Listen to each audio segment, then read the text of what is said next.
আল্লাহ তাআলা যেন বান্দাকে বলে, বান্দা বিশ্বাস করো আমি তোমাকে জান্নাত দিতে চাই, আমি তোমারে মাফ করতে চাই। বান্দা তুমি বান্দা তুমি আমার দিকে তুমি একটু দেখো বান্দা, যে আমি তোমারে মাফ করার জন্য কত আয়োজন করছি।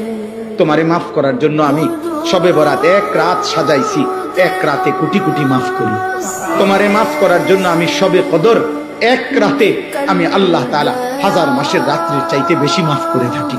তোমারে আমি আল্লাহ মাফ করার জন্য এত বড় শ্রেষ্ঠতম রমজান মাস দিয়েছি, যার মিনিট মিনিট সেকেন্ড সেকেন্ড হীরা মণি মুক্তা মানিকের মতো আমি আল্লাহ সেজদা দিবা একটা, আমার ফেরেশতা লিখবে 70টা। আমি আল্লাহ রহমত দিয়া সাজাইছি, মাগফিরাত দিয়া সাজাইছি, জাহান্নাম থেকে নাজাত দিয়া সাজাইছি। আমি আল্লাহ বৃহস্পতিবার দিবাগত রাতে গুনাহ মাফ করে থাকি। প্রত্যেক দিন তাহাজ্জুদ নামাজের ওয়াক্তে গভীর রাতে কোটি কোটি বান্দা আমি মাফ করি। তাহলে মাফ করার জন্য প্রতিদিন রাত্রে ঠিক করছি, বৃহস্পতিবার রাত্রে ঠিক করছি, শবে বরাত ঠিক করছি, শবে কদর ঠিক করছি, পুরাটা রমজান ঠিক করছি।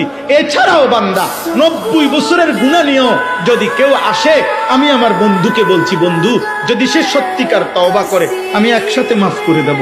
আসমান পরিমাণ গুনাহ নিয়ে আসলে মাফ করে দেব, পাহাড় পরিমাণ গুনাহ নিয়ে আসলে মাফ করে দেব, জমিনের বালুকণা পরিমাণ গুনাহ নিয়ে আসলে আমি মাফ করে দেব।